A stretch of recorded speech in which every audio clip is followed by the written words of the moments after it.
current AIs are not conscious. The moment they might become conscious or could be conscious would be if their architecture is truly neuromorphic. I saw my hand sort of in front of me, sort of becoming the hand of a baby, and I was sort of thrown back in the strong experience of being a baby again, and seeing the world for the first time. So I remember in that trip sort of touching my clothes, like, what is this? Like everything is novel again.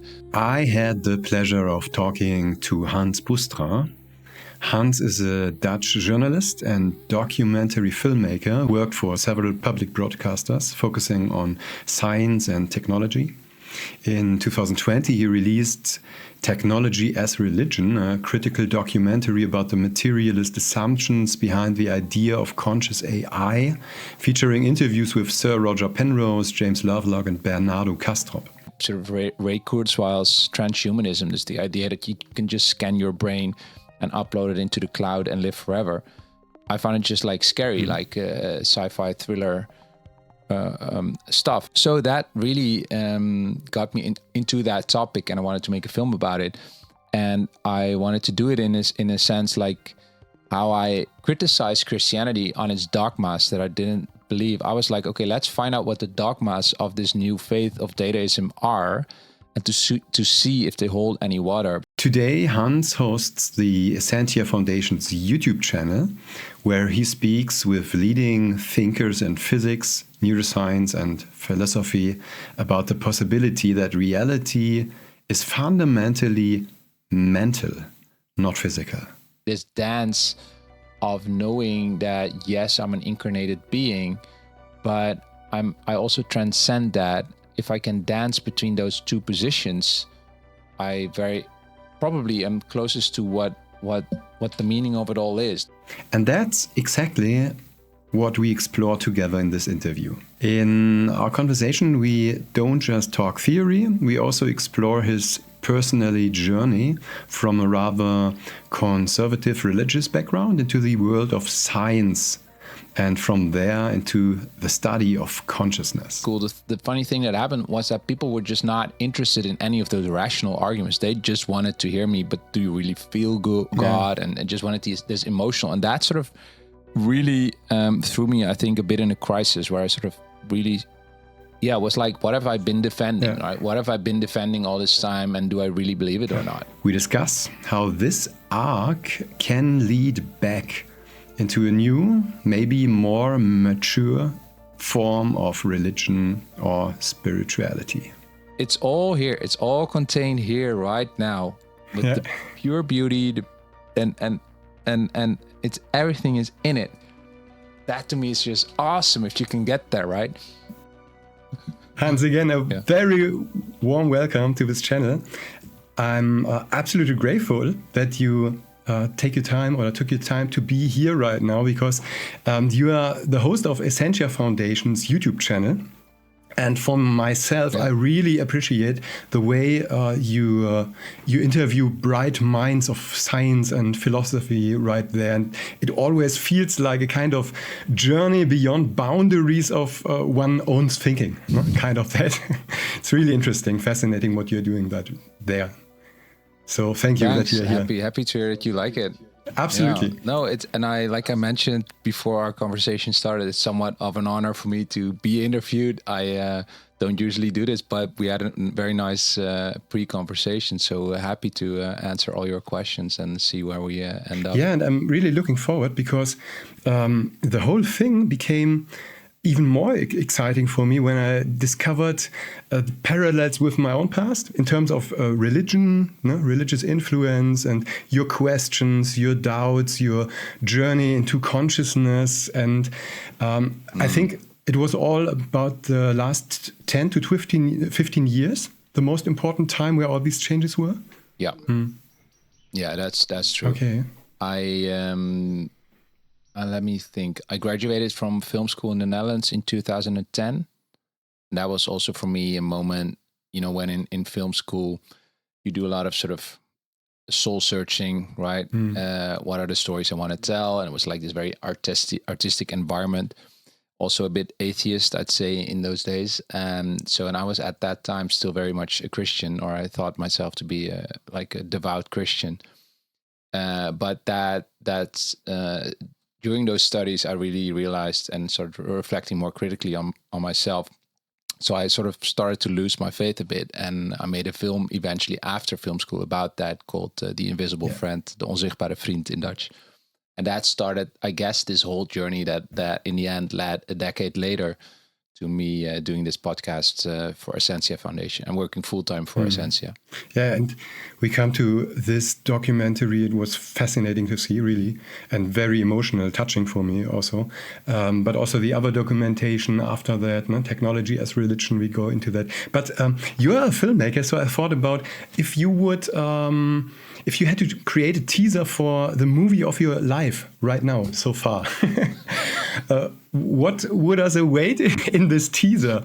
Would you have an idea what you put in your own teaser of your life? What would I put in a teaser? Well, I have some nice scenery. I mean, I'm a filmmaker, right? So I think in visuals. So I was born... is that in Onzichtbare Vriend? I forgot if I put that in that film. So I grew up in South Africa. My father was a Dutch Reformed minister, and he worked there as an evangelist among the Zulu people in South Africa. So that was quite a strange... Actually, that was my graduation film from film school, was going back to South Africa and sort of filming that sort of strange environment I grew up in. So I visited sort of like this old Afrikaner boer. It's like this, you know, like... Americans would say like a redneck, sort of quite sort of... I wouldn't say he was racist, but definitely sort of on that sort of scale. And it was like a grandpa to me when we were there. And it was a strange sort of upbringing of my father working among the Zulu people. And us, my mother and my three sisters, we were living in a white town because, I mean, it was just apartheid era, right? So you couldn't just sort of live among the Zulu people where my father worked. So they were definitely against the regime, but it was still sort of a strange world, right? And very Christian, so very Christian. But I mean, if you ask me like a teaser, that was like visually, it's such a beautiful country. And I still sort of have when I went back for that film, so I hadn't been in South Africa for like over a decade. And when I came back, I just sort of started crying when I saw those wide fields in KwaZulu-Natal. Such beauty, right? So that country has sort of this sort of spiritual effect on me still. So as a teaser, I definitely started in South Africa. Okay, interesting. And then the Netherlands is a bit more dull.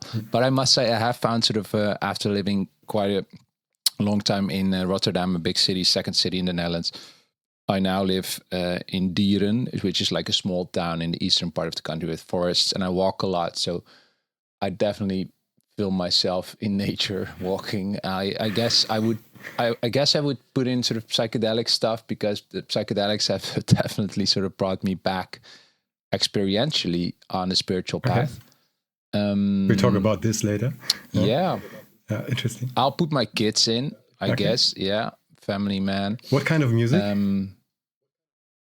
What kind of music? Good one. I like what I like. Actually, my great hero is like a German filmmaker, Werner Herzog. Werner Herzog, who I sort of also followed a masterclass after I went to Dutch Film Academy, and he was like really opened my eyes to what you can do with documentary films. And and he works with a Dutch cello player, Ernst Reisiger, and his music is just awesome. He does like this crazy weird stuff on the cello. Like in The Invisible Friend, I played a bit double bass, like sort of inspired on that sort of stuff, like using a lot of overtones on your instrument. That to me is like beautiful music and has just such depth to it. So yeah, that would be, I guess, sort of the vibe of music I would pick. Yeah. Okay. Yeah, interesting. Yeah. Yeah. Okay, so a small start into your journey. Okay, it's interesting also with South Africa, if you start there. And okay, let's go the journey, because it ends up, what you say, with kind of psychedelics and consciousness and everything. No? It's a strange story, kind of from religion to these fields. No? Blasphemic story, some people would say, but let's see. Yeah, I guess a lot of people would call it blasphemic. Yeah. But let's go back to the first step in this journey, to the topic of religion. It was in 2014 that you published the documentary, The Invisible Friend, and it was all about your struggle, about your family, about relationships, and your thoughts about religion and your inner journey, inner struggles. And I really loved to see it, because it was a kind of raw emotions, no? That you showed there, the raw emotions. Yeah, and, definitely. Absolutely. Can you tell us a little bit about your religious background, where you came from exactly? You told a little bit, but can you elaborate on this? Yeah. So so my father was a Dutch Reformed minister. So I was brought up like in Dutch Reformed Protestants. So you have to cut this. It's a Protestant, like it's Orthodox, a Protestant church. I wouldn't say it's like the most Orthodox you get them, but it's pretty much sort of very conservative, sola fide, right? It's all about faith. Yeah. It's all about sort of believing sort of the dogmas, and those were like on the foundational level very much that as humans we messed up, right? And we fell into sin. That whole story, and Christ, sort of the redemption of Christ, as like the core narrative. So I'd say you were born basically with sinful, right? But struggling with that, because it was sort of I guess not that orthodox anymore. You see in a lot of these churches sort of these evangelical influences, where it's all also a lot about pathos and just the emotions and sort of the joy and all the happiness, and how God is all love. But underneath all of that, I guess also in a lot of evangelical churches, underneath all of that is of course always the problem of sin and the dualism of sort of the good and evil, and that only through Christ and believing in Christ you can sort of be redeemed. So that was pretty instilled in me. And the thing was sort of, I just never truly experienced any joy or like true relationship with Christ or God. So I was like pretty devout, praying, going to church twice every Sunday, and even in my student years, I would go to like this student association, very Christian stuff, like very much in Dutch we call it a zuil. It's like this in society that you can just stay like in a Dutch Reformed. You can go to like primary schools, your high school. I didn't go, by the way, to like an Orthodox high school, but you can and you can stay like in this like until basically the whole of your life. So it's interesting in the Netherlands society how sort of those divisions that sort of all ended in the 70s, 80s. But I'd say that I sort of had this feeling that it was sort of an anachronistic youth, in a sense that you're living this youth that sort of was more akin to the society of the 50s in a sense. And especially that youth in South Africa was like just a different age. So when I came to the Netherlands and the country in the Netherlands was much further secularized than South Africa, that was like truly a culture shock to me. So so God and believing that whole story was just a given. It was not something I doubted until I was confronted with people not believing it. And that came in the Netherlands. When I came back, when I was 8, I came back and that's like, oh, there are people not believing in God. It was like this shock to me. So that does something to you, right? So all of a sudden you're confronted with like different worldviews. Very healthy, very good. And that all sort of the pinnacle of all of that was like really going to I studied international relations in Groningen University. So that is, of course, just academia, becoming rational, thinking about science, etc. So that was all sort of a problem. But still I would find sort of philosophers who would defend the Christian faith, and I could very much sort of rationalize my own faith still when I was in academia. But when I went to, by the way, I'm just telling the whole story, right? You were asking about my upbringing. But please interrupt. Were there questions. Situations in your study time where you really defended your faith and you really took your stand to say, no, it's true, and Jesus will save you also? And I definitely. I would have these sort of discussions, over a couple of beers often.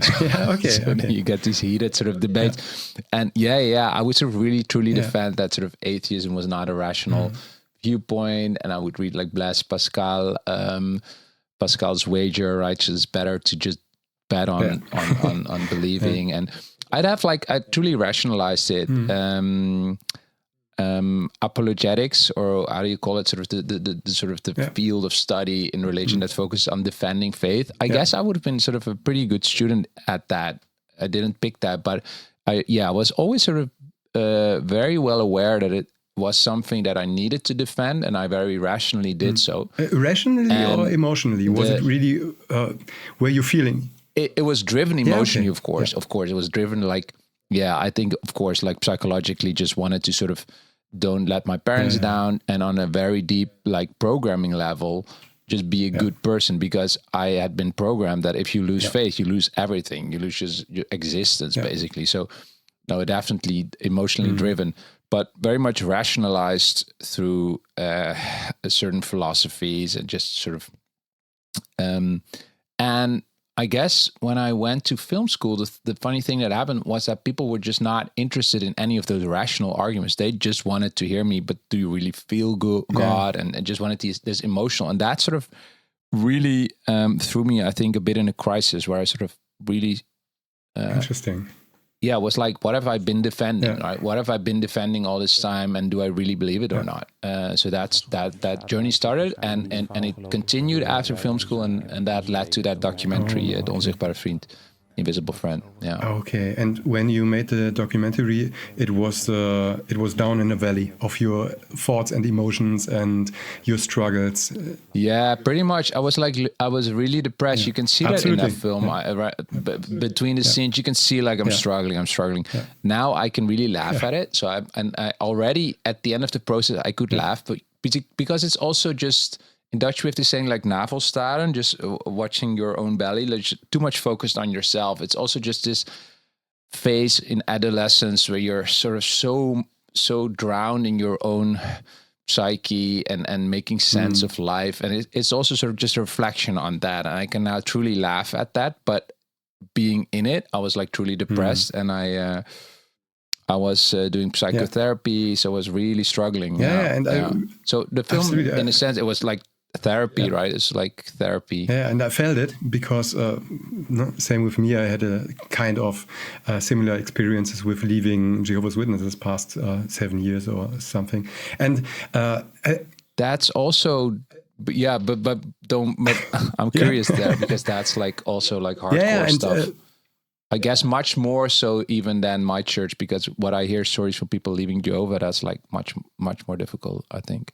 Yeah, but there were a lot of similarities, and I thought also that I would like to interview you because there are people out there who are also perhaps in this phase of struggle.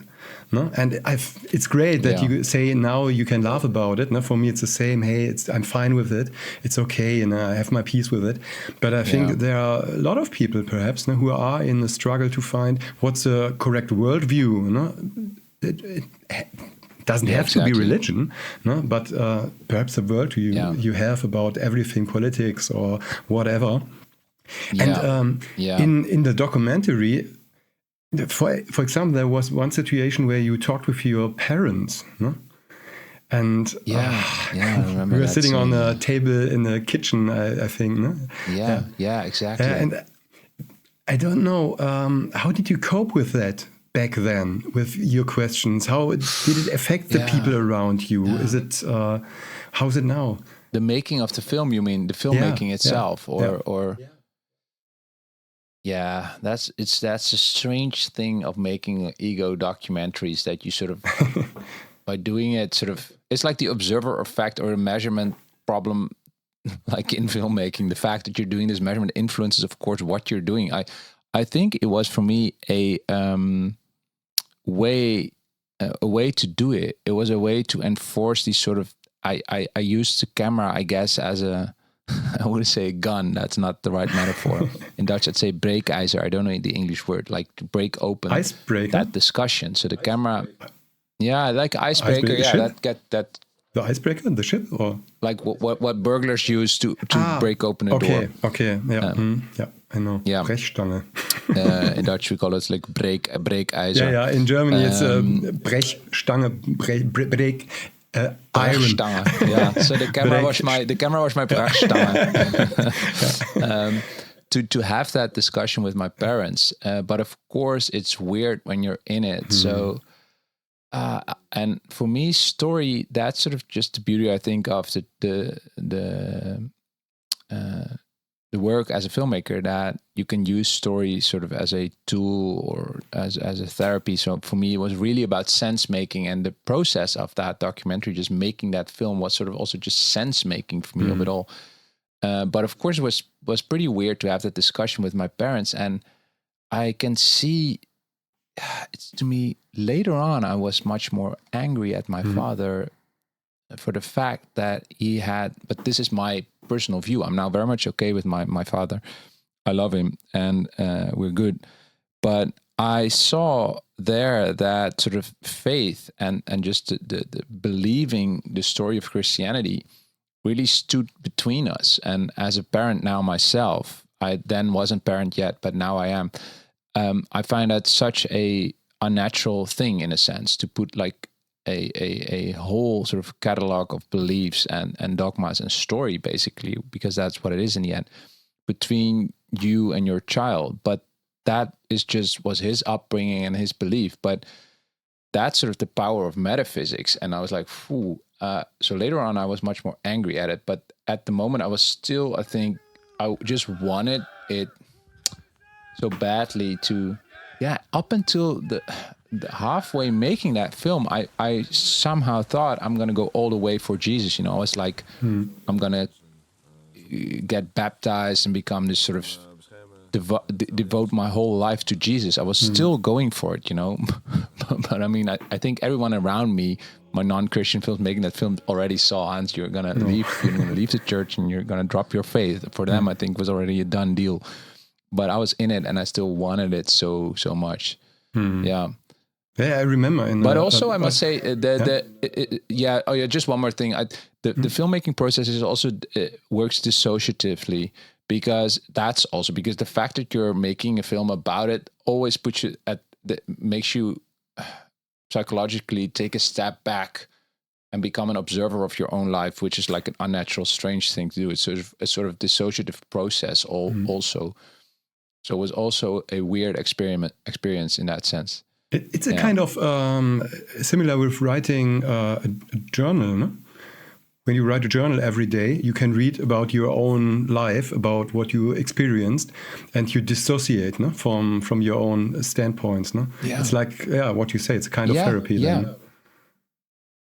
Yeah, it can really help. Yeah, because recording those, I had this video diaries.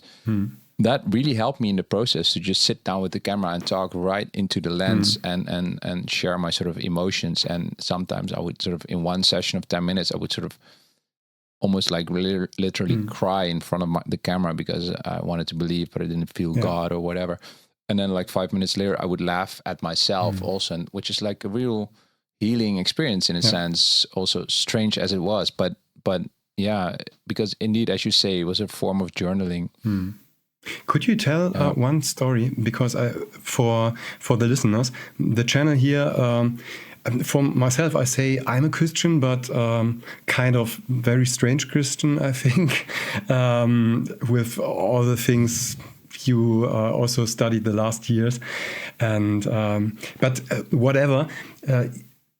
Just I want to go to one experience you told about when you were sitting next to your sisters and you were talking about a situation in a car.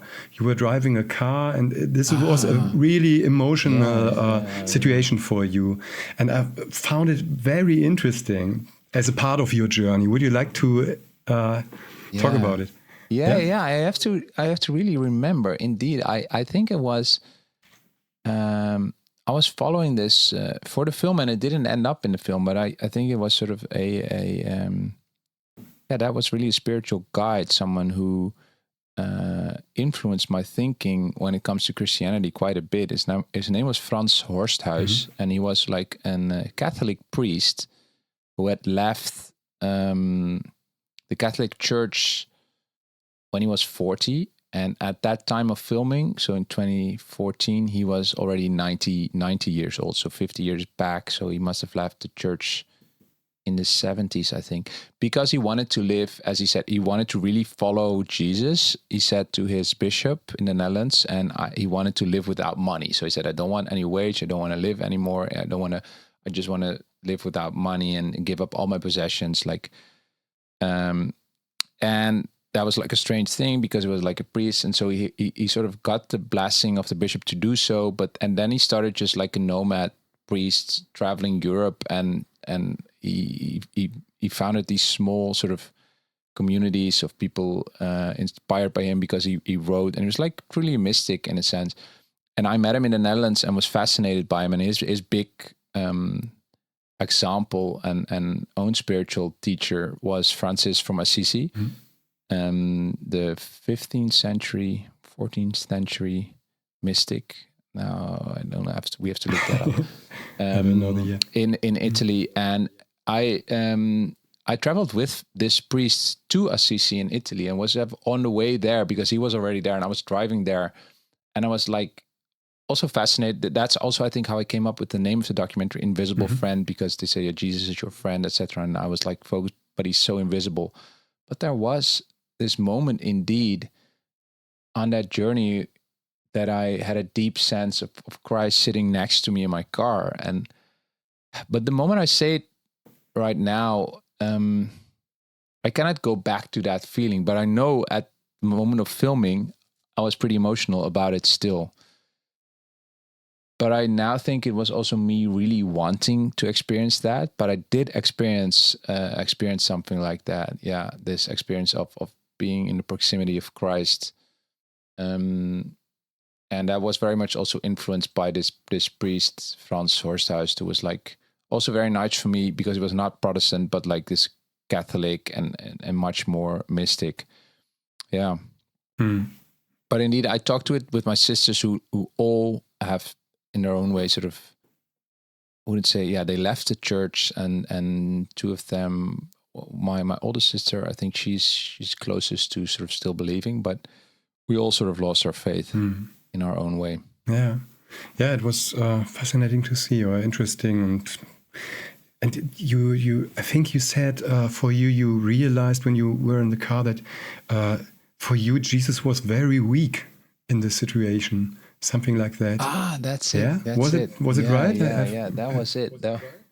Yeah, now you're right. Yeah, it was this sense. Yeah, it was sort of. That's interesting. You're bringing it back to my mind. Yeah, it had to do with the fact that, look, in my church and my upbringing, Jesus fixed it for us, right? By dying on the cross, he took all our sins, and through that sacrifice, all is good right now. And so following Christ in that sense never had sort of this, should never be taken like literally. It's just like he did it, and now we can sort of sit back and relax, and you just have to be like a good Christian, right? You just don't curse and don't steal, and just be a good citizen and go to church. And that's basically what sort of following Christ watered down to. And then, of course, you wanted a good Christian would also sort of be a Christian that sort of testifies. You know, when people ask about it, you testify about your faith. So you try to sort of spread the word. But it sort of has watered down to all of that. And when I met sort of Frans Horsthuis, this priest, he was much more, no, Jesus is sort of like, yeah, that's like base like just Christianity 1.0, and it's okay, you'll be saved and it's good, but sort of the true calling is to follow Christ and be Christ, like much more be Christ. And I guess the realization was that if it is not us doing it right now, Jesus has no power. It has to come through us, and we have to sort of do the work. And later, I in that process, I also interviewed Elaine Pagels in the film. She's a scholar of religion in the US. She's awesome. She did sort of first research on the Dead Sea Scrolls and sort of the Gnostic Gospels. So she's much more in Gnosticism. And in the Gnostic scripture, there's also a much stronger notion that Jesus was just sort of the first to realize his divinity. And we are all called to that divinity, and it's much more realizing that you are yourself Christ or God. So I guess it had to do with that, and that really struck me because it was so much focused on Jesus out there, sort of just the sort of the above me, and sort of this his divinity. And somewhere in that sort of travel to Assisi, I realized, no, I have to save Jesus. I have to help him. And that really felt empowering and really sort of struck me on an emotional level, that insight. And I'm saying this now to you, but this is how my mind always works. I'm very associative, and I'm not as well read as many people think. I know sort of some, but this sort of does also remind me of what Nietzsche sort of hated about Christianity, sort of the weakness of Christ, the weakness, right? And but there's this strange paradox, because there's just a certain sort of strength in it as well. I think Christianity is just so fascinating for us. It's so paradoxical. That's so fascinating about Christianity. Yeah. We will continue this rabbit hole when I want to ask you about a little bit later about Answer to Job from Carl Gustav Jung and all these things, because there's also another connection to the question: is Christ, is he weak, no? Or what is why is there suffering in the world and everything? Are there answers? And I also think Christianity has a problem that people are leaving there because the answers are there not best, no? That's outdated answers, no? So indeed. Okay, but it's really interesting that I love to go there. It's very interesting to go there. It's an interesting link you're making, because indeed, but please continue, we'll get there. But all of these topics, no, this everyone has to see the documentary, but I don't know if there is a possibility to see it. You can share fragments if you like. Okay, I will share fragments, absolutely. Pieces, But is there a possibility anywhere? Nice. Do you know anywhere where people could see or buy the documentary? I can see. I have to contact the producer, because it was made for the evangelical broadcaster in the Netherlands. And how the rights are, I still have. I can. I'll just release the link on my Vimeo, and then people can watch.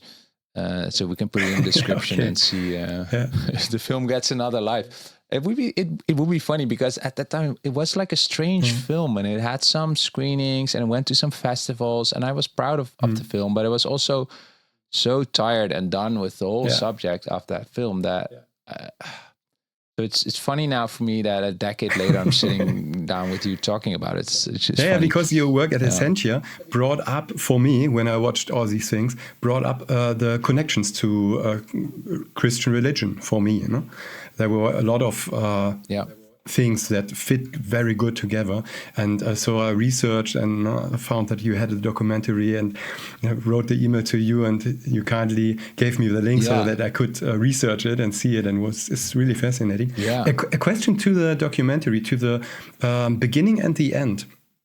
In the beginning and end, you show with a kind of church music, you show some streets and the street, and the world is upside down. Was it your feeling back then? Was it the visual style? I think for me, it gave the emotions. Okay, you know? Yeah, no, definitely. It was sort of a layered thing. How it came about was like, that's funny how these things go to sort of get these shots, because they were taken from my own car.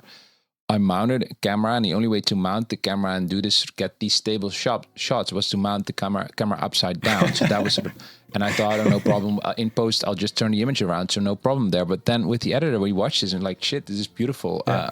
Why not leave it? And then you're thinking, okay, but it's funny because it's, in a sense, then sort of these, you project these metaphors on it, but I think they were spot on, that if I were to believe or sort of devote my life to Christ, it would feel like going upside down. And I think it was also from a great little book by Chesterton, I think, the British writer, on Francis of Assisi, who wrote that Assisi at some point, when he had truly met Christ, entered a cave and started walking on his hands, and basically when he came out, he never sort of walked on his feet again. And he told it sort of as a metaphor that for Francisi, like everything was upside down after that. So he would say, when I'm poor, I'm rich. When I'm weak, I'm strong. It's sort of like all these turnarounds of Christianity.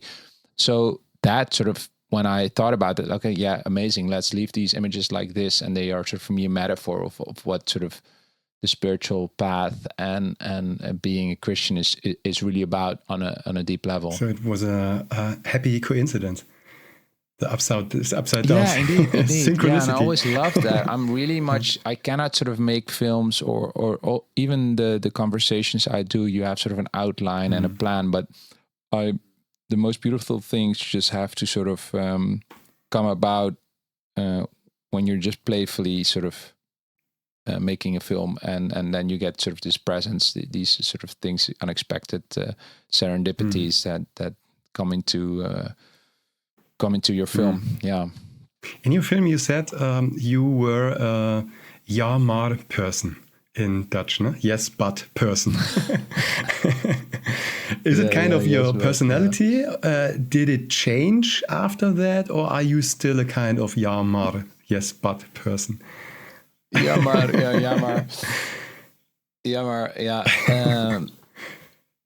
Funny question. Yeah. Yeah, I did see it as sort of a second nature to be, and I also learned it just as sort of a filmmaker and interviewer to be critical, like to always have sort of a critical question and not to go along, because sort of like the good stuff comes when you sort of go against. But what about this? You know what journalists do? They play this game, this yes but game. I must say that I feel less so now. Like, yeah, because it's also like a dualist mindset that there's always something you can oppose it with. And I would say I have become more like a yes and person, and seeing sort of that you can hold sort of paradoxes and dualities. And I think that was also my problem at that time. To become a believer, you have to be able to hold these paradoxes. Like, yeah, for instance, believing in a God that's invisible, and all the paradoxes of Christianity, that Christ is man and God and all these stuff, which at that time for me was just unacceptable on a rational intellectual level. And now I can see there are deeper levels that sort of transcend sort of the rational or the intelligence, which is not to say that I now buy into sort of these dogmas, but it's just that I would be able to be a yes and person about them. Okay, change from yes but to yes and. Yeah, it's great answer, I think. Yeah. For me, I talked with my girlfriend some days ago, and she said 5 years ago when we met each other and learned to, there I was also a kind of more dogmatic person. No? And it also changed. No? last years they changed. So the thinking and what you say, you know, to see the world and the people and everything more as a whole, you know?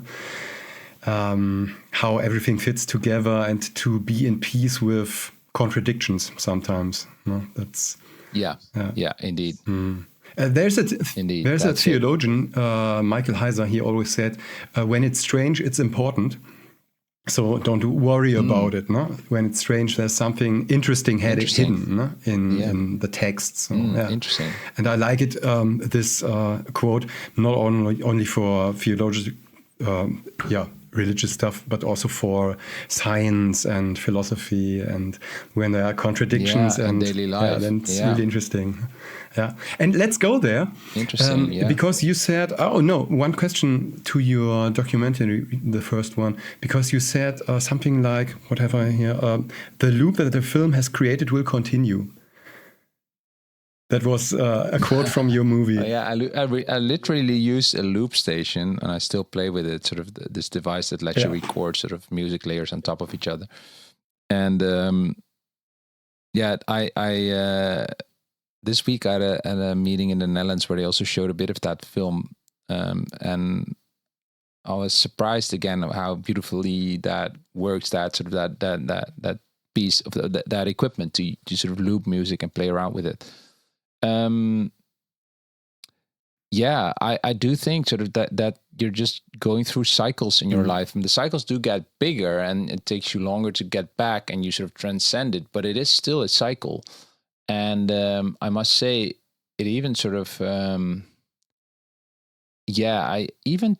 just this day, I was walking in the forest this afternoon, and I realized, I really thought, am I going back to Christianity, Hans? Are you sort of I just hear myself even talking to you like, hey, you sound like you're pretty much becoming more Christian, or you're very much sort of, you're very much open again to it after sort of being like fiercely sort of against it and sort of like truly a bit angry about it all. And that's like a big cycle, like a decade-long cycle. And I find it fascinating and also a bit strange. Yeah, we just talked like strange and perhaps even something I don't like, but it's sort of that it draws you back again in a sense. But now I'd say it's from a different place. At that time, it would be like, it's the only way, right? It's Christ is the only way. And now for me, it would be much more, it's one of the forms I can pick, and it's a beautiful one. So I might pick it. And I could have also went for another spiritual tradition or religion. But indeed, it's funny how life is in a sense a loop, I guess. Yeah. Do you recognize it, or is it a loop for you as well? Absolutely. Yeah. Sometimes is it a loop in a, what is it called in English? Achterbahn on a. Achtbaan in Dutch, yeah, but that's like roller coaster. Yeah, thank you. Yeah, it's also a roller coaster. Sometimes it's a loop in there. Yeah, but you're right. That's okay. Let's go on with the loop topic. And I had a feeling, I don't know if it's correct. You can tell me when you finished the documentary in this phase. No? After that, some years later, there you produced documentary technology as religion. And for me, I wondered if it was kind of the next loop, the next cycle, searching for answers in technology. And there were a lot of things that you were comparing the things you observed in technology with religion, with things from your past, perhaps. Why did you create this documentary in the first place? Yeah, it was through, it all got kickstarted. So after that documentary about my own faith, I sort of was really done with the whole topic. And I did make sort of another film about sort of Aramaics, for the Dutch evangelical broadcaster, but that was like a film, like I did it very much as work, not out of passion. And so then I started working for the VPRO Backlight, which is sort of like a high-level journalistic documentary length program on Dutch television, which was like really cool that I could work there. And they were very much about sort of a very progressive on science and like future affairs kind of sort of documentary outlet in the Netherlands. So I did my first documentary, I was really happy to be out of just the religion topic. So I had sort of come across the story of the trade in digital leaks amongst hackers. And that story was sort of out there, but it was very little known. So when I pitched it to them, they were, well, wow, is this really happening? So yeah, it's happening. And they're like, you can go all over the place and find hackers doing this. And it's sort of like shady business. And so I did my first documentary on that, which was a really good documentary, I think, also in the sense that it even led to sort of like questions in the Dutch parliament about the whole topic. So I did sort of like truly sort of investigative journalism on it.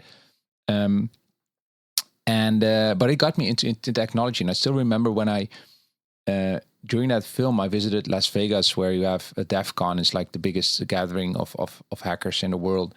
And it just felt, in a sense, I mean, their own language about it, like you had black hat and white hat, and was like this sort of mythology around it, which was for the fun. So it wasn't like really serious, but with my own religious background, I was sort of just fascinated by it, sort of. And to have sort of this religious lens on that topic.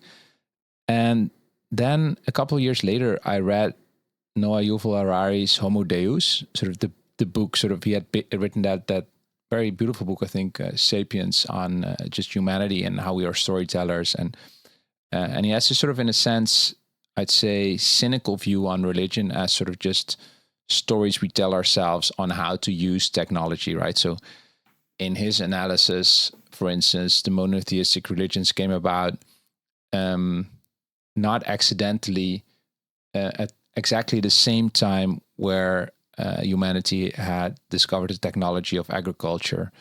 And then we see these religions saying, okay, God has given sort of the planet to you to rule as humans.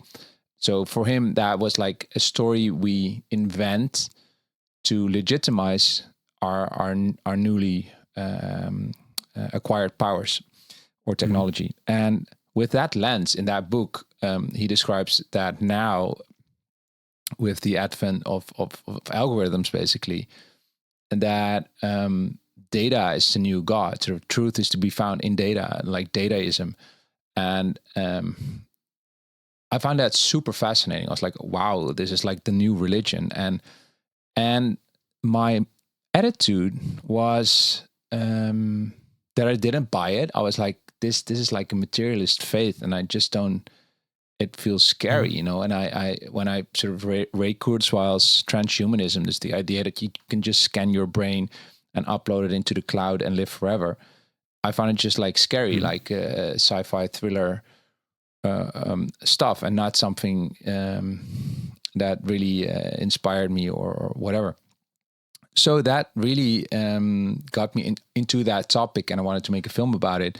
And I wanted to do it in a sense like how I criticized Christianity on its dogmas that I didn't believe. I was like, okay, let's find out what the dogmas of this new faith of dataism are, and to see if they hold any water, because it presents itself as like a scientific story that, okay, we have now discovered that sort of our universe is material. We are just made up of matter, and your brain is nothing more. Your brain chemistry is nothing more than electrical signals, neurons firing, and we can sort of simulate that in computers. So then we have it, and we can sort of capture consciousness, which is sort of created by computation in a sense.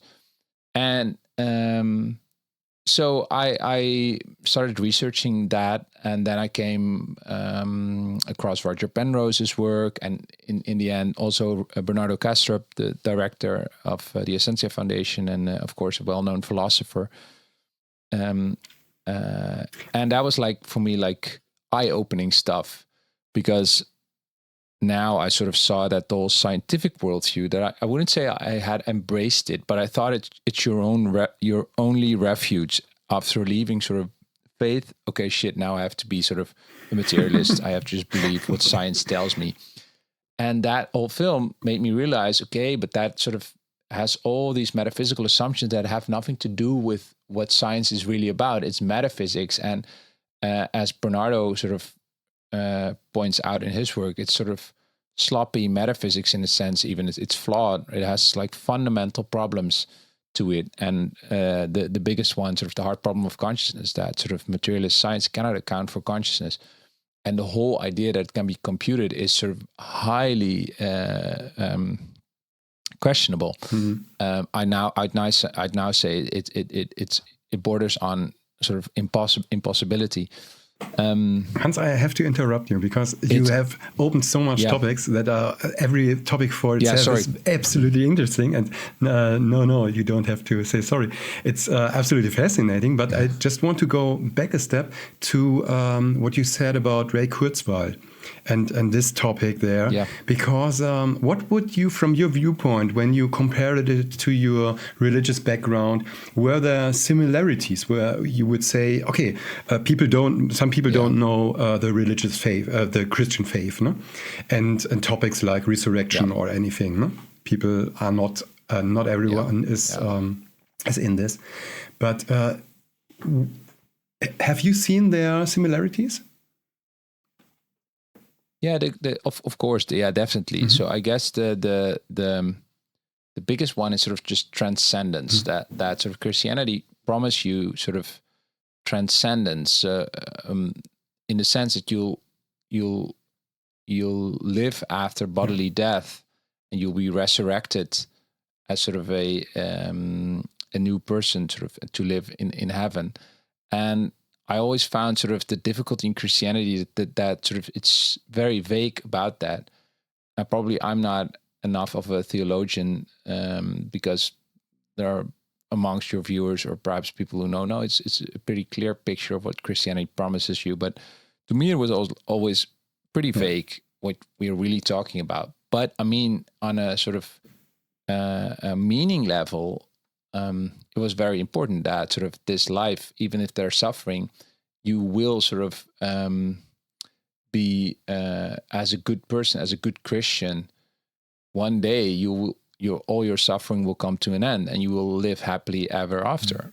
I mean, sitting next to Christ, that's sort of the promise. That's what you, in the end, truly believe. So that's about transcendence. It's about meaning. It's about life after death.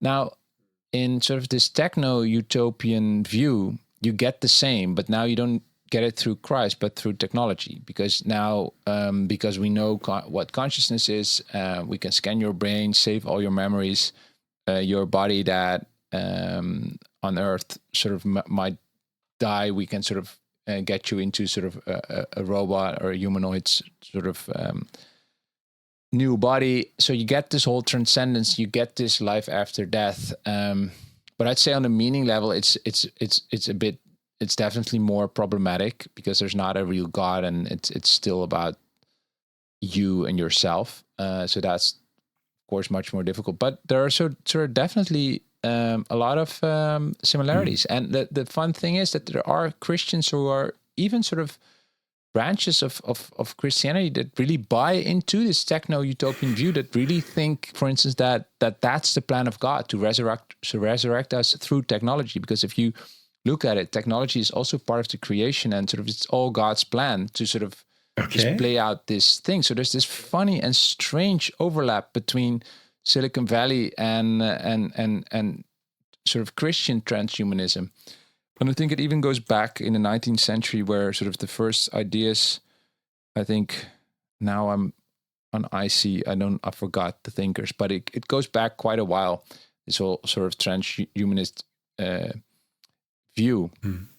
And through computers and computation, it became sort of achievable through technology instead of sort of the miracles that Christianity promise. Yeah, that's interesting. All these similarities there, super AI, super intelligence, as for God, then you have a kind of God who controls humanity and is better than everyone and understands everything, and we better to follow him. Indeed, because I forgot that it's not only about the body, but now the LLMs, the AI. There was at that time also that fascinated me. There was sort of this guy from Google that founded sort of an AI church that sort of we have to sort of pray to the AIs, or at least to have them to not say anything bad about them, but because they can trace you back, so they can punish you for it, and they'll be all powerful, all knowing.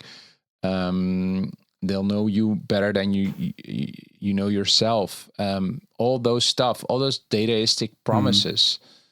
For me, it feels like there is a need in us, no, to have something that we are searching for, transcendent stuff, no, for something absolutely, no, in transcendence. Absolutely. Yeah. So, and also what absolutely. You said in the documentary, you said, here quote, "It struck me that all the tech entrepreneurs are also good preachers." I had to laugh when I heard it. Yeah. But sure, no? Steve Jobs, Jeff Bezos, they are good preachers, kind of. Yeah, absolutely. It's fascinating. It's fascinating, and it's also scary because your religious or your spiritual projections as a sort of there's this quote from the science fiction author Arthur C. Clarke: sort of anything sufficiently advanced technology that becomes indistinguishable from magic. And that's what sort of AI now is becoming. And it's very hard for us to not project sort of all our sort of religious expectations or sort of inclinations onto it. Yeah. We are sort of just evolutionary, almost wired to do so. You know that I mean, thousands years back when we saw sort of just overwhelming nature, we would sort of project agency on it, sort of in the thunder or just the power in nature. We would project God on it, and now it's just, I think we're almost wired in a sense to now, maybe not rationally, but on a deeper level, to start believing that AIs are sort of have agency, have consciousness, have feelings, and sort of are maybe have divine knowledge, whatever, you know. There's an urge, no, in human mind, no, to search for something that makes us complete, kind of. No? Also, when, again, Ray Kurzweil, I think it was him, where he talked about a resurrection of his father, no, kind of, when I remember correct. No, that and when I hear such things, it feels for me that, okay, there are people who have wounds, no, that are not healed, scars, no, because there are things in the past that were very, very painful, and I have to search for an answer. I have to search for a resolution for this, no? And okay, I don't go the direction of religion. I go into another belief system, into technology, and what would you say to the question? Lately, I interviewed quantum physicist Dr. Lukas Neumeier, and he also said that not only technology, but science itself is a belief system. Would you agree? Because you talk to a lot of brilliant minds on the channel from the Essentia channel. On the most foundational level, sort of your core axioms or sort of your beliefs about nature, of what it truly is. So the big distinction that you have to make, and this is what really Bernardo made me aware of in that documentary on technology as religion, is that sort of that in the end, sort of all our descriptions of nature, be it our scientific theories of nature, our models of what's out there, independent of us. And we tend to forget that, and we tend to think that the models that science give us about the world out there are the world out there. So we think that particles truly exist and make up our universe, but we forget that they are a model to describe the behavior of nature, of what nature does when we build particle accelerators and let them clash into each other and see what happens, which is the behavior of nature, but you still don't know what it truly is out there. And quantum mechanics has made us aware of that. I think that's amazing. Now, sort of through science, you arrive at the point that it sort of stares back at you, nature, with stuff like the uncertainty principle, that it sort of will not fully reveal itself, or it will show itself to be like relational and not observer independent, like crazy stuff for me, which is awesome to talk about with physicists. And I'm always very much into sort of I'm philosophically interested in it, not sort of mathematically, but it is through the mathematics and the science that you get there. But yes, if you don't make the distinction between ontology and epistemology, so what we can know about nature and what nature truly is, if you sort of confound the two, then indeed science very often is a belief system. And I would call that scientism, right? I would say like pure science is not a belief. It's sort of a method which describes the behavior of nature, which is great. And I think the third person perspective and to be able to talk about, to be able to describe the behavior of nature and give you a recipe to test it for yourself, to find it out. I think it's amazing that we can find common ground, and science has done it. And the fact that we're sitting here having this conversation is all science. So that's just amazing. But it's just very tricky indeed to, if you not think about it philosophically well enough, to like I said, to then start to believe that sort of that matter is all there is and that everything is material. Did it start in your research for the documentary that you came in contact with the new ideas with Kastrup, Bernardo Kastrup? I think you told me that the contact then began, but with the topipics of quantum physics, or were you interested before in all these topics, or did it start back then? No, not any. No, it truly came through the documentary, because I then came across Roger Penrose, who said sort of, okay, consciousness cannot be computable. It's sort of beyond sort of algorithms, and the only behavior in nature I see that's non-algorithmic or non-deterministic is quantum. So consciousness has something to do with quantum mechanics, and I was fascinated, but I didn't know anything about quantum mechanics at that time. So even in that documentary, I'm just like a high level going over it, and only later on that I started sort of to study quantum mechanics a bit, and to realize how difficult it is still for me to understand. It's just like crazy. Quantum mechanics is absolutely crazy, but it all came through that documentary, and Bernardo's work as well. Yeah, that was like, and it was just an eye opener for me to. It was so interesting when I learned that he lived in the Netherlands. Like, what does this guy sort of live in the Netherlands? It was so funny. And he even wanted to speak Dutch in the documentary because he has been living here for what's it now, 20 years or so. And he said, nah, it's in Dutch documentary. We have to speak Dutch. So that was like really cool. So your contact started back then, and it continued. So you ended up at Essentia. Yeah. Then Bernardo, during the making of that film, Bernardo told me that he was about to leave ASML to found this foundation, the Essentia Foundation, to promote idealism, not per se analytic idealism, but idealism in a more broad sense, with Fred Matser, the other founder. And I was like just so fascinated by him as a thinker and his work. And I knew also that it would be very much about science. And I just thought, wow, this is like, for me, such a wonderful topic that I could make 10 films about. That's how I felt at the time, that I said, okay, if you need help, let me know, because as a filmmaker, I'd love to join you guys. And then I started working freelance for 2 years, and then Bernardo asked me to just join Essentia full time, and I agreed, and I'm very happy for doing so. And it's you thought a whole week about it, and they said, okay, no, but I wish it was fulfilled for you. Hard to get. No, it was like a dream come true, because it's sort of, in this work, I have a lot of freedom to sort of do research, and sort of the only, I had, of course, to commit to the scope of idealism. But after making that film and just where I come from as a person, it's so close to my heart, sort of to have idealism as my working hypothesis of what reality is. That was no problem. And then there's just so much to discover, and so many open standing questions still. So, and it's just cliche, but it's the more I know about it, the lesser I understand, or the less I know. It's really sort of that sort of paradox. It's true, no? It's not a cliche, it's the truth. Sure.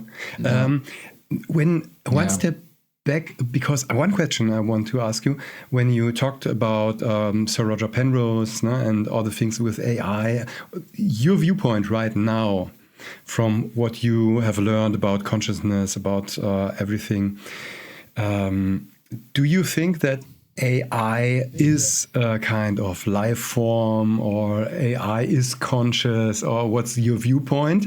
And then we can go a little bit into the topic of consciousness and quantum everything. What do you think? Yeah, what I find sort of more and more difficult is sort of that we don't have good definitions. So if it's the definition of what life is, okay, sort of if it needs to metabolize and sort of self-replicate, no, it clearly is not sort of, doesn't come close to what we call life, what normal people understand under life.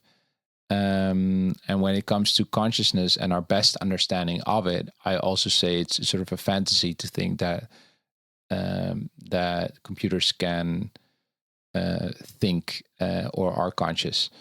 And it's funny as a culture that we sort of ended up thinking or believing they can, because this is just how your best technology sort of shapes your whole view of reality.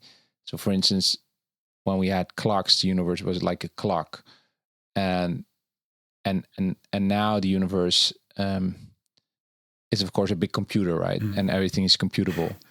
But we know from just certain classes of problems, and this is sort of the work of Sir Roger Penrose, is that they're non-algorithmic, so they're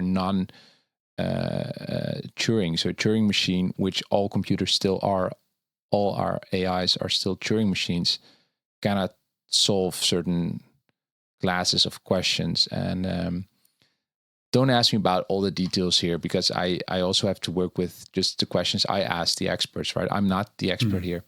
But to me, that's pretty clear that current AIs are not conscious. The moment they might become conscious or could be conscious would be if their architecture is truly neuromorphic. So if you look at sort of the one of the good theories, or promising theories, I should say, about consciousness that we have right now, because that's also the problem. There are just too many theories about consciousness. I interviewed Sir Robert Lawrence Kuhn, who does the channel Closer to Truth. Really an icon in sort of researching this for already decades. And he mapped sort of just the amount of theories about consciousness, and there are like 325, and he's still counting. Now, if you would deduct the like really religious and spiritual theories out there and just stick with the scientific ones that do have sort of a mathematical base, or they can sort of give predictions which you could test, you still have dozens of theories. So we don't have a theory of what consciousness is.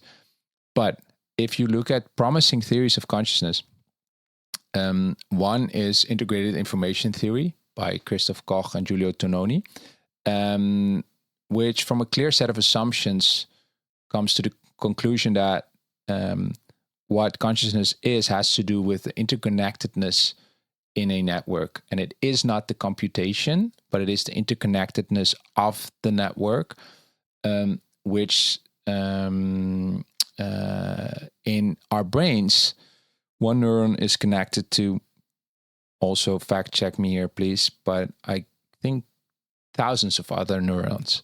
And in transistors, it's just would be connected to a couple other transistors. So the interconnectedness of very complex AIs, if you look at it like this, if you measure that, and in integrated information, that measure is called phi, that interconnectedness.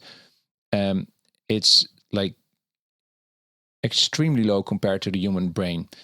So, but say we could sort of come up with computers that have that architecture, then I'd say, okay, then it comes closer. Then it could come closer, or quantum computing. So I'm not sort of categorically saying that it can only be like in carbon life form. No, not like that. But I do think that it's very important to just look at the first principles, look at the architecture, and not be fooled about the simulation of it. That's the strange thing, because I think in our thinking about intelligence, we all grew up with, but the Turing test gives us sort of a measure of intelligence by basically saying, can it simulate intelligent behavior? And if you apply that to consciousness, that's a big problem, because we all know that sort of simulation is not the real thing, especially not when it comes to consciousness. And sort of this is like the zombie problem of Dave Chalmers, but it's that's the difficulty of consciousness, right? We all know we have it, but sort of I cannot establish if you have it. So we need a theory, and we need it more than ever as we are building machines that can simulate consciousness better than ever. I remember when you said that. Sorry, long answer. No, it's great. I love it. But I remembered one. Was it Bernardo? With a simulation, you can simulate the intestines of an animal. No? But when you simulate the intestines, it doesn't mean that the computer pees on your table. No? Yeah, exactly. It's that mistake. And we get it when it's sort of with large structures. So, for instance, this is also one from Bernardo, and I looked it up in a certain video. I used these images of, you can make a computer out of like water tubes and valves, and you can sort of compute with that, and you would just need a lot of valves and a lot of water and a lot of tubes. But then you could sort of build ChatGPT from water with water, so you'll have a water computer doing it for you. It will be like a planetary big computer. But then all of a sudden, if you would visit that computer and just see what it really is, just tubes and water, you would never say it's conscious or it has an inner life. But that brings me back to that Arthur C. Clarke sort of thing, because this is just indistinguishable from magic, because we see it sort of happening on our phones, right? And then it makes you think, oh, there must be an entity that... But it is still that. If you look at the architecture, what it really is, it is a bunch of transistors that are sort of ordered and form a system in a certain way. And it's really interesting. We confuse those things. Yeah, because here I thought about, when you said that now, I thought about attack on religion. When people attack religion and say, hey, you're believing the God of a gaps. No? You're believing when you cannot explain something. No? The people couldn't explain a thunderstorm, lightning in the past, and so they put in the placeholder God. No? They said it was their God who made all these things. And this is the God of the gaps. No? Okay, so you don't need God anymore. But now you have a very complicated thing like a LLM. You don't understand the mechanisms, and suddenly you have consciousness of a gap. No? Indeed. It's a kind of a religious thing happening there, or where religion is attacked with this argument, and now they use it for themselves, and they say, okay, with a water pipe a moon full of water pipes, as an LLM, large language model.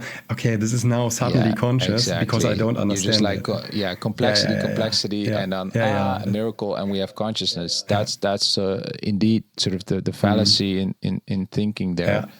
And just to be clear on what I said, sort of that interconnectedness that I mentioned wouldn't create consciousness. It wouldn't produce consciousness. It's just what consciousness looks like in the human brain.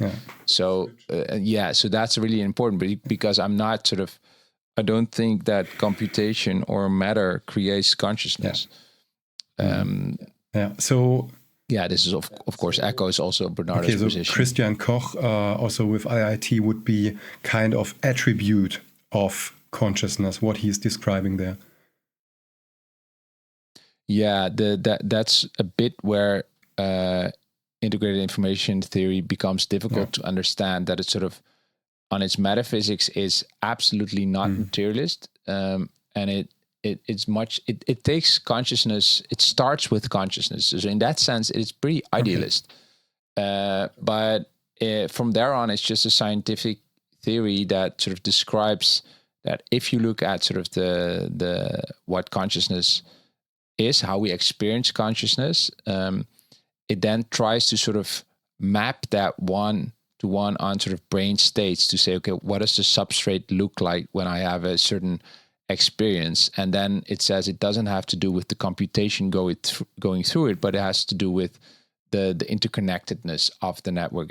If it exists for itself, even if it's doing no computation at all. So if I close my eyes and I say nothing and I do very little, there's still a sort of an awareness. And people in deep meditative states or spiritual altered states of consciousness will know this, that there remains an awareness that seems to be sort of independent of sort of perception, cognition, just a sort of pure existence for and in and of itself. Let's talk about this, because you told me that you are also interested in the effects of psychedelics, and this is a kind of personal research, I would say, a subjective research that people can do to find out more about their own consciousness. What's your viewpoint, or are you experienced with this? What's your viewpoint on the research of this?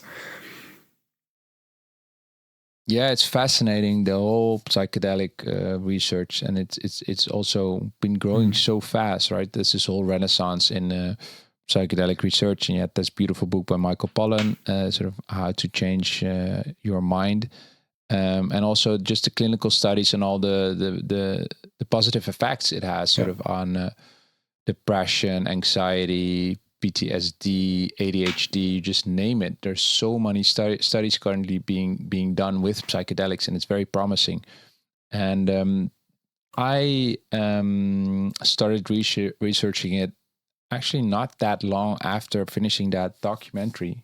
Or it was a couple of years later, but I was still sort of undergoing psychotherapy, and I was sort of depressed. And then I read sort of how these psychedelic trips, if you have a sufficient high dose, can be really a breakthrough, right? If you have struggling with yourself. And I was just fascinated. And I had a good friend of mine who was pretty experienced as a psychonaut. So, and in the Netherlands it's legal, right? So we could just go camping, and he had some mushrooms. And that experience was sort of absolutely trippy, but no breakthrough there yet. And I was a bit frustrated after my first experience with. Could you explain what you mean with a breakthrough for the listener? Sorry, I missed you there. Could you explain what you mean with a breakthrough for the listener out there who are not into this topic? Yeah, what's a good way to describe that? I'd say that you come to sort of an epiphany or an insight that sort of like truly changes everything for you, right? Like, now I know. And it could be something that usually is deep within, that you have contained deep within. And a breakthrough can also be like positive and negative, but it could also be like connecting with deep trauma or sadness within you that your ego had contained. You just pushed it away. And what psychedelics, we know what they do is sort of, they change the brain chemistry. They play with the interconnectedness in the brain and the brain plasticity. So where it's like neurons start firing all over the place, and so you make connections that you wouldn't make in a waking state of consciousness.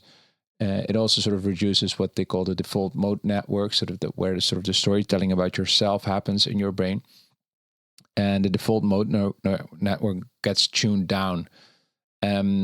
And there's this beautiful, very well-known sort of metaphor of Aldous Huxley in his book The Doors of Perceptions, where he writes about his own masculine trips, where he compares it like with a reduction valve that sort of, if consciousness sort of gets filtered, that it sort of just opens or closes, however you want to look at it. Sort of, what if sort of your brain receives consciousness? What psychedelics seems to do is sort of open you up to receive more of it, or get new insights, or get to another channel. And now, so you're now very much into metaphysics, because it opens the question: am I connecting to a higher consciousness? But these are definitely the questions people with out of trips ask themselves. Sort of, was it all me, or did I really connect with a higher self, with God, with the universe? And if you experience that, I mean, that's your question about breakthrough, I mean, spiritual experiences or transcendent experiences are very much about that, where the sort of the self ends, or that you now know, oh, I always thought it's just me and my body, but now I know there's more. And that, I would call that definitely a breakthrough. And I had that. So after that initial trip, I went to I did an ayahuasca ceremony in which I participated in the Netherlands, and that definitely had that quality that I transcended everything what I thought to be real, in a sense, and had this almost near-death experience. It was also it was really a shock, what they call sort of an ontological shock, that you get out of it, and it felt so real that you start doubting sort of just your normal waking consciousness. That I was really doubting for like a couple of hours when I got back and I was sober again, if reality was real. It was that real. Yeah. So that was that really sort of... So reality felt then like you are back in a dream, kind of. Exactly. Yeah, that you were awake. Yeah, that you woke up out of reality. And that's such a strange experience, that it sort of messes with you on this metaphysical level, that after that, you know, there's more, sort of, or I know, I've experienced there to be more, but very noisy in the sense that I couldn't say it was God, or I didn't have sort of like, I didn't meet entities, which a lot of people do sort of describe when they get out of sort of ayahuasca ceremonies. But it was definitely sort of a metaphysical shock, and it. Would you tell what you experienced? Yeah, at that. Are there? Yeah, sure. So I had. At first, I was sort of. It was very euphoric because I was like sort of felt floating, and time and space started sort of distort, and I had then this sort of vision. But I opened my eyes and I saw my hand sort of in front of me, sort of becoming the hand of a baby, and I was sort of thrown back in this strong experience of being a baby again, and seeing the world for the first time. So I remember in that trip sort of touching my clothes, like, what is this? You know, like everything is novel again.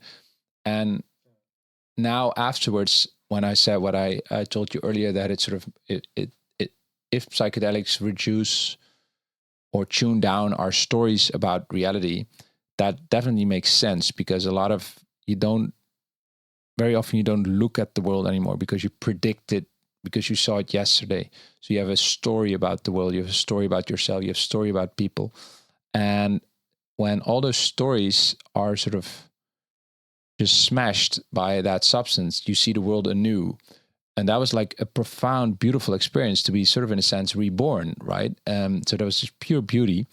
But how these psychedelics works, these experiences come in these waves. So you're in that, and the music plays an important role there. So when the music changes, the scenery can change. Like you can be like in the next dream, right? And then you can be like with a snake in the jungle, and everything can be dangerous and fearful. And I had sort of, after that initial phase of sort of being reborn, and the strange thing about it is that it has sort of a quality of awareness to it, which is very lucid. So it was not like I'm drunk or literally a baby. I was like very aware, and I could sort of reflect on it of being a baby. That's the strange thing about it. And that you feel very much awake and having this like profound, strange experience, but very, very, very lucid in a sense. And but then it got a bit more scary, where I literally thought I was gonna die and sort of being taken up in the heavens. And I saw sort of this sort of a Van Gogh painting, skies, and everything was twirling, and at that time I wanted to sort of get up and like now I'm done. I want back to reality. But of course, you're in the midst of it, right? So I had these trip sitters who sort of calmed me down. No, you have to calm down, just take a deep breath and keep breathing and stuff like. And it got scary and a bit psychotic, I'd say. And that's and I got into this time loop where I remember asking them how late it was, and she said, "Okay, Hans, it's 6:15," and then in my what I experienced to be like half an hour or 45 minutes. I was like, okay, now I just know how late it now is. And I asked her again, and I said, how late is it? And she said, Hans, it's still 6:15, and you just asked me. And then I freaked out because now I knew, okay, shit, my whole time experience is warped. So that makes you then question, of course, makes you have, when I talk to physicists on our channel and do interviews about time and sort of time being sort of relative, and it starts also makes you wonder about what time really is. So on multiple levels, these psychedelics sort of are informative, that sort of our normal waking consciousness and reality as we perceive it might not be it. And from there on, I also think it can be very dangerous to do these things, because it's not it is for a reason, right? That we have these stories about ourselves, and you do sort of. I mean, when you reboot your computer, you better be, or you wipe the hard drive, or you have to be sort of sure that what you're installing is good new software, right? So it can be very dangerous. Yeah. And I also remember when I got out of it that I literally said that I don't know if I had known it would be like this. I don't know if I would have wanted to have this experience, but there's no way back now. Yeah. So this psychedelic journey for me is also, there's no way back. I have experienced these things, and now, and later with less high doses, I continued sort of experimenting and working with psychedelics. Also with DMT or with psilocybin? Also ayahuasca is... No, not DMT. Now with psilocybin truffles, which are also just legal, which you can buy in the Netherlands, and which is very nice also on lower doses. Yeah, it's absolutely fascinating. I have not tried ayahuasca, but I've read the book from Rick Strassman, the scientist who wrote about DMT, the spirit molecule. And he was also, at the end of his book, he shows the theories, what he thinks could be the explanation for all these strange synchronicities or parallels between the experiences of a person. And that he also says kind of what you told, that it's kind of turning the knob on a radio and switching the frequency of experience, that you are tuning into another reality or dimension that may be the explanation, into another frequency of consciousness or something. Yeah, very interesting. And it's interesting that, and it's what I found interesting. I read just bits and pieces of that book, but he also sees strong similarities with the Hebrew Bible, right? Because he said with the Old Testament, the visions prophets had, that I found very interesting. That he says he that's a better model of the DMT experiences than, for instance. I didn't know that. All right. I haven't read the other book, but yes, what you told, where he makes the connections to the Bible, and I've not read it, not yet, but but it's really fascinating because he also said that. Yeah, he said that the experience. Just one remark. Oh, sorry, I think we have a lag. Go ahead, please. No problem. No problem. Go ahead.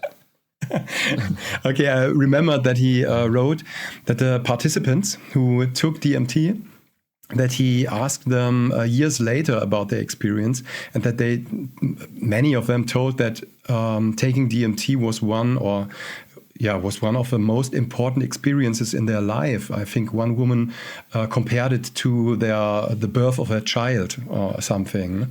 And that would you agree that this experience was really also a door opener to other things for you? Yeah, definitely.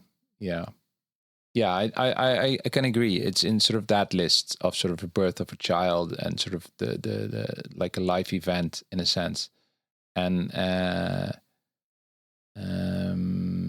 it was a profoundly spiritual experience, which I had never sort of experienced in sort of in churches, when I was always sort of chasing it, right, in prayer and sort of trying to sort of get to that state, or you wanted to experience God. And what I later on sort of got fascinated about, sort of the whole psychedelic ritual and also historically, is that it's very much, as I think Terence McKenna, one of the pioneers, called it, your birthright. So in Christianity, it's through faith that you can sort of, if you're very lucky, be blessed with sort of a profound spiritual experience, but it's not something that's your right?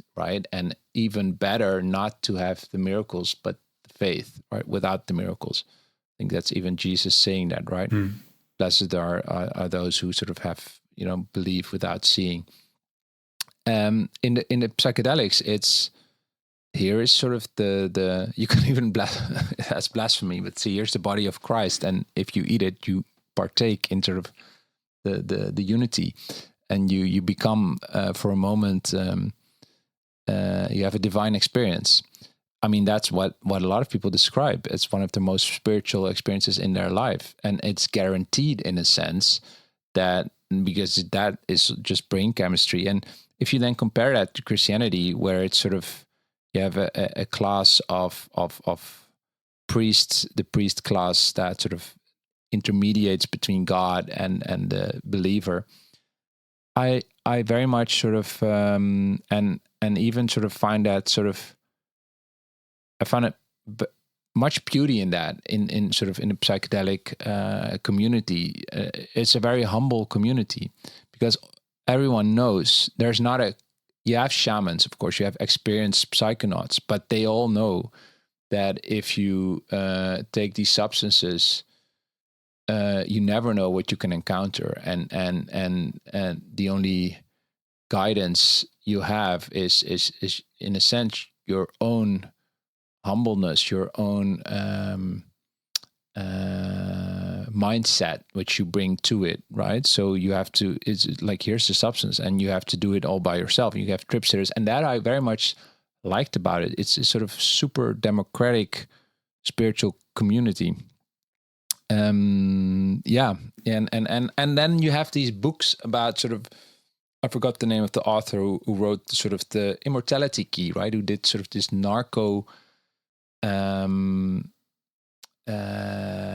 analysis of like old pots and cups he found sort of in sort of ancient sort of sites in Greece, I think, where he makes it sort of just very plausible that in ceremonies there they would sort of have psychedelic substances, or their wine, their kukion, I think it's called, was sort of a mixture with some of these psychedelic substances, and that it is plausible that these were taken in Christian ceremonies, like early Christianity. And that to me was like astonishing. And I can remember when getting out of ayahuasca that I had that sort of sense of, wow, this was sort of a real Holy Supper, right? Taking the wine of the dead. I mean, that's what ayahuasca, the name of ayahuasca, wine of the dead, like dying and resurrection. So it's like this. It's sort of the journey of Christ, even in a sense. And I don't mean it blasphemous. I truly think it has that sort of. That's what it's about. Okay. Hans, in connection with all your work at Essentia is focused on the research and the new things in science about idealism, about consciousness. You told about your experience and how psychedelics might lead into a kind of research, another kind of research, perhaps a more personal kind of research. How do you connect all of these things together for yourself? Or to say in another way, are there things from your work at Essentia that changed you in the last years? What had the work done to yourself? There are sort of, it's a good question. Because the honest answer is that sort of running, and you must know that, a YouTube channel, it's in a sense, it's from one video to the next, right? And the moment you're done, you're starting researching, reading, and because all these topics are pretty deep, and I have to be sort of very much professional in sort of not, I cannot read everything, so I'm scanning and I'm just working on my questions. So I'm very much sort of professionally doing interviews. And I really see it as my job to channel sort of the knowledge of the people I'm interviewing to get it to our audience. So sometimes I have this feeling of being like a weird sort of transistor or node in a network, and it goes through me, but I don't truly process it myself. Just in Dutch say doorgeefluik, I just pass it on. So I am the honest answer is that I am sort of now, after sort of doing this for 2-3 years, all these interviews and reading and stuff, more taking time for sort of a sense making for myself. Okay, but what do I sort of think about all of this, and how does it work for me? And there's sort of really sort of a I think I'm having a sort of brain fog, because it's all so much science and so much thinking, and I can play that very well. I mean, I am sort of, I guess I'm a smart guy, so I do my reading and I can understand a lot of it, and I can ask these questions, and I love doing these conversations, but I'm not analytically, I mean, I'm very far removed from where Bernardo is analytically. I mean, I in a sense, just his analytic powers, right? Talking about that, not sort of the content of it. But so for me, I guess I have to really sort of quiet down to let it all sink in. That's what I now try to do more with walking. I try to do that with like low dose psychedelics, not that high dose stuff I talked to you about, but sort of if I work with lower doses, it really helps me sort of to reconnect with myself and to really sort of reconnect with what I feel about all of this, right? Because I've been talking about sort of all the cognition and the processing and the analytics of it, but what do I feel about all of that? And then I must say, quite honestly, that the deeper I'm in, the more I realized that I'm how lost I can be sort of in these models of the world, and sort of just still so much in search of what's my anchor, what's my grounding, right?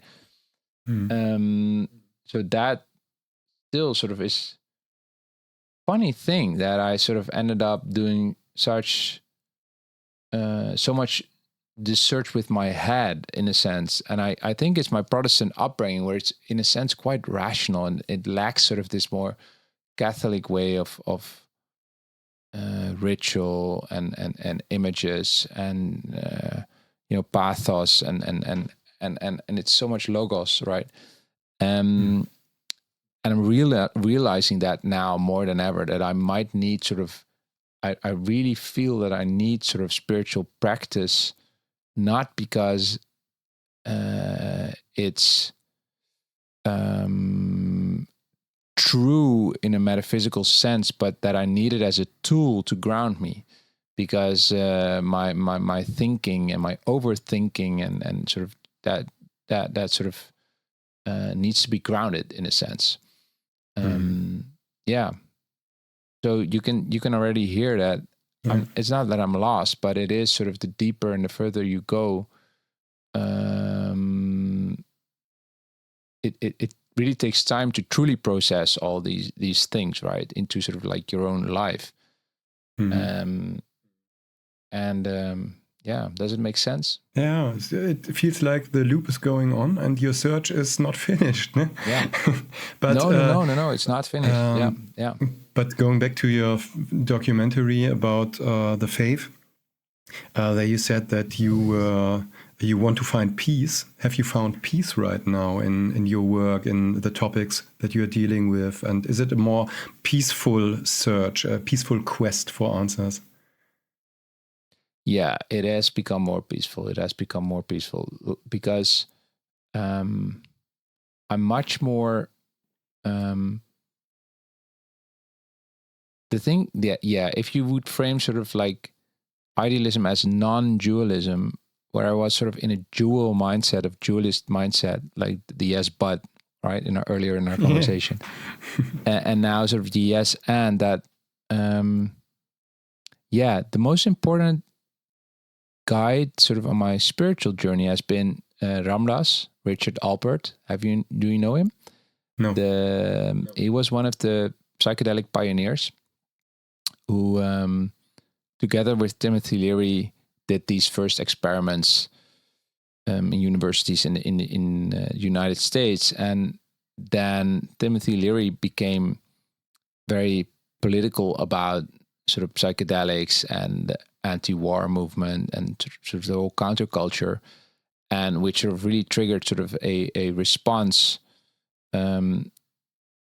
where sort of the war of drugs started. And on the more spiritual end, you had Ramdas, who also an intellectual and a sort of psychology professor who did these experiments, also expelled from his academic position, but he went to India and found a guru with whom he sort of who became his teacher, and then came back to the US with sort of just everything he had learned in India, and he was done sort of with the psychedelics and had sort of just a much more profound spiritual practice.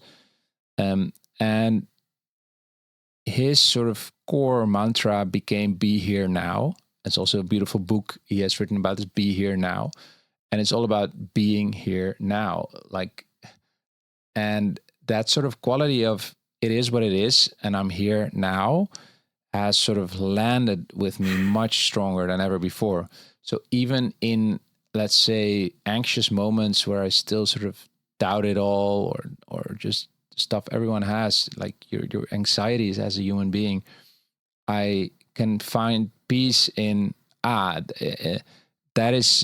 is then what it is, and that is what is now, and a sort of deep trust that, in a sense, because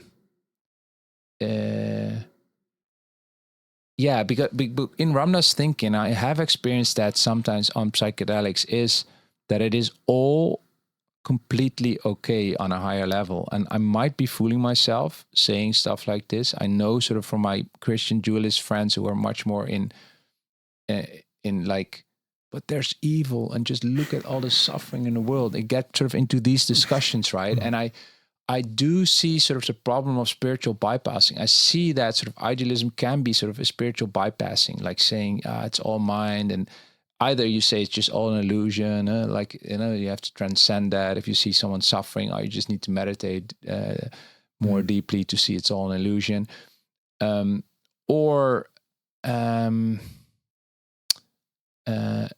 just that sense that it's not fundamental, it's not real, whereas we are embodied and we do suffer and life is a struggle. But still, I think I've experienced enough sort of in these psychedelics, but also sometimes just meditating, or I have scarce, not very often, but these moments where you just know on a higher level, everything I see as a problem is somehow just meant to be, and not in a sense like naively as it used to be for me in Christianity with an all-knowing God who sort of just has the script already, but on a more profound level that nature or God is what it is and does what it does, and it needs to learn and experience and love itself. And the only way it can do it is to sort of expand and go through these loops, go through these cycles. And suffering then is just the price you have to pay for that process. It's just unavoidable. And that gives meaning for me to suffering. And I think to relate it back to what you said earlier, the book of Job was like such a beautiful... you were also thinking of that. Absolutely, yeah. And I was telepathing, connection, trying to make a telepathic connection to you. I didn't want to stop you, but I want to say, please tell now about the book of Job and Carl Gustav Jung. Yeah, because the sort of the classical explanation. Yes, so for people not familiar with the story, like Job is sort of tortured by Satan, who has God's permission, right? It's like Satan or Lucifer goes to Yahweh and says, okay, this faithful servant of you, Job, it's no wonder he's such a devout believer, because you bless him with, like, just look at his cattle and his so many wives and so many children and healthy and whatever. Just let me just do my thing with him to prove you the guy is just doing this because you have blessed him so much. And then God is like, oh yeah, sure, do it. because it's literally like, and Carl Jung points to this, right? That in the story, it's just funny almost how easily the deal is made. It's like, okay, sure, go do it, right? And that's it's like funny, but it's not, of course, funny for Job, because he gets sort of he gets ill and he loses everything, like literally everything. And then, of course, the book is about sort of his crying out to God. But why? Just explain it. I have not deserved all this suffering. And he has his friends visiting, some of whom say like some blame it on God or on him, but he just keeps, no, it's I haven't deserved it and I want an answer. And then you have this very long answer of God, which is basically a sort of power play, right? It's just like, do you know who I am? Blah blah blah, and I've created the heavens and the earth and the thunder and that. And Job is like scared. He's like, of course he's scared, because it's such a sort of overwhelming power of the divine. And in Job's now, first, how I was brought up in the explanation I was given in the church, it was just the classical one. God's ways are mysterious and he is all knowing, and who are we to sort of question God? On some high level, it all makes sense and it had to be done. And then the story ends sort of good because Job gets blessed, right? He sort of gets his wealth back, etc. But it's very unsatisfying explanation for me to look at it like that, and it makes God like a psychopath. Basically, that's what Job says. But Carl Jung says. And so Jung's book is definitely blasphemous for any Orthodox Christian, but to me it was eye-opening, because where he ends up with is the analysis that it was through this interaction with Job that Yahweh, in Carl Jung's analysis, sort of becomes aware of what he did to Job. That sort of in Carl Jung's analysis, Yahweh was just unaware. It was just not knowing what he was doing. It was sort of unconscious of his own sort of powers and how it plays out sort of on the human level. And through Job, who sort of just tells him that it's not okay and he hasn't deserved it, he's almost scared, and he hides his scare and he hides his own sort of shame even of what he has done by this power play. And in analyzing this book, I made a video on it on YouTube. Maybe it would be nice if you could share the link for people. I like absolutely doing that video. Yeah, look down below. It would be nice to yeah. Because to Jung, our inner psychic world was in a sense more important than the outside objective world. He took religion, mythology, dreams, transcendent states very seriously, and he called God a psychic fact. Now, Jung was deeply fascinated by the book of Job in the Bible, because it's one of the most profound stories of man interacting with God, of, say, human consciousness interacting with a consciousness way bigger than itself. I think it was a video I love making. Good video. Thanks.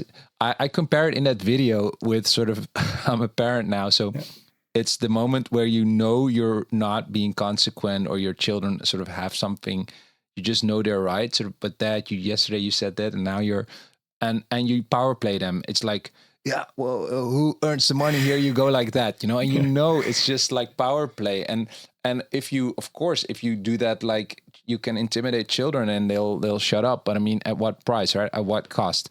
So that's sort of the Carl Jung analysis of it. But the beauty to me is it on a higher level is that through our suffering, through the human experience, we can really give something to God, to the divine, to the whole that it doesn't have without us, right? It is sort of this reporting back that does something on that level. And Jung said that there we see sort of the first seed of Yahweh knowing that he has to incarnate in his own creation. So that's sort of where Christ sort of starts. And that to me was like such... If it's true or not, I find it a beautiful analysis. It's a very rich analysis, very layered, rich analysis of that book in the Bible. And from an idealist perspective, really helps me see how maybe we find ourselves in a mind at large, which isn't aware of our incarnated limited but very human and real experience of it all, and somehow that experience, I believe, goes back to that level and does something. And here I'm just speculating, of course. This is not science. This is not even sort of well thought through philosophy for me, but it is a story which gives me meaning, hope, and it is sort of, it feels very much compatible. It does feel compatible with all I've researched and know from my work at Essentia, where I look also in the foundations of physics. You won't see sort of, you cannot sort of, not at all sort of literally deduct this from the physics or quantum mechanics, but what you can say is sort of that sort of all observations are sort of relational or relative to your frame of reference in the universe, and that there's no outside perspective. There's no God's eye perspective in physics to see the whole thing with all to see Yasha and Hans' perspective at the same time. There's no position for you to take in physics, in the mathematics for that. So then every observation of our universe is sort of observer dependent and dependent on your reference frame. And somehow we sync those reference frames and we end up with sort of an what we call an objective reality. So I'm not sort of denying that. But every node has value and adds something to that. And yeah, here, this is just where I am right now in thinking about all of this. And that sort of your question. Yeah, so the loop as sort of, that's like a bigger loop. Did these like things, especially with Job, Answer to Job, and Carl Gustav's view on the story of the Bible, the relationship between God and humans, a kind of evolving relationship. For me, fascinating. What I found really fascinating was when the Bible starts, there's also the idea that the human is the image of God. Let us create the human. Yeah, the image of God. Yeah. It's not only with Jesus at the end, where Jesus is called, he is the perfect image of God in Colossians, or I think that Jesus is called the image of God, who incarnates and is God, but also humans at the beginning. So for me, it's that is a really fascinating story. That it's kind of, for me, like humanity is in a process of being updated, or God is growing in the connection, in the relationship with humankind. Something like that. At the moment, I'm reading a book about process theology. I don't know if you know about process theology. I've heard of it, but I don't know exactly what it is. For me, it's the perfect connection between the Christian faith and the analytic idealism. Interesting. Send me the link. It's a German author, but I have to look. I think it's not in English, the book. But I look up because he quotes some people, some English authors, and I can send you some information about it. It's really interesting because he also says that the people who kind of made up process theology, they interpret the Bible that they say, okay, there is a process. God is growing with in the relationship with everything. And also I found interesting another, what is he? A Franziskaner pater, a Francis. In English, I don't know. Yeah, Franciscan. Yeah. And he also said that the first incarnation ever was God's incarnation into the material world as a whole. That's the first incarnation, and everyone doesn't realize that there was a first incarnation. And there are so many connections to analytic idealism. It's fascinating stuff. Yeah. And when you say, that were things, I think Carl Gustav Jung, that you made a video about it was 2 years ago, about 2 years ago. Yeah, indeed, something like that. Yeah. Okay, I will link it down there for everyone. Yeah. And as a question there, when we slowly go to the end, you said the loop back, Does the loop go back for you, kind of, that you are in Germany? in German one would say liebäugeln, but how to say it in English, that you are kind of flirting again with the Christian faith, that you are flirting again with ideas that you find there, like what God incarnated in Jesus, and are you the viewpoints have changed, but have you found peace with all these topics that you are saying, okay, I found a new connection to these things, or what are your viewpoints right now in this regard? Yeah. No, I do think it is sort of a loop back. I do think it is. Whether I like it or not, I do think that yeah. Sorry. Yeah. No, I really think about it almost in those terms. Like, whether I like it or not, I probably will end up with Christianity or back to Christ in a sort of this Friday I also had a meeting. Sort of was funny that sort of your interview. I really don't do these things normally, or not a lot, but I like it very much. So thanks for this whole conversation. Thank you. But I had also like a meeting like this in the Netherlands, looking at my previous films and talking about Essentia, and also at the end of that evening I realized like it's such a sort of human thing that as storytellers, so this is Harari in a sense, but he's like cynical about it because he doesn't believe in transcendence. Like he's like basically very materialist in his analysis. But we're storytellers, and you need story. And I had lost sort of in a sense that story of my youth, right? That Christian upbringing. And so my work on a deep level has always been about what's the story, right? Like literally per documentary, whatever it was about, it was like about hackers. Okay, what's the story? But on your deepest level, your base level story about reality, it's really about what's the story. And my kids are now 4 and 8, and I realize I don't have a canned story. I don't have a finished film for them yet to watch. But if I sense that there's one thing I have to do with the time I have, I do think it's to make that story and to work on it, right? So, and my work. And I'm blessed in that sense that I can do that with Essentia. That's awesome. But I also now see, okay, sometimes I have to take a pause and breathe and okay, tell the story again, and not just accumulate more scenes and fragments, but also just to go through the sense making and telling the story.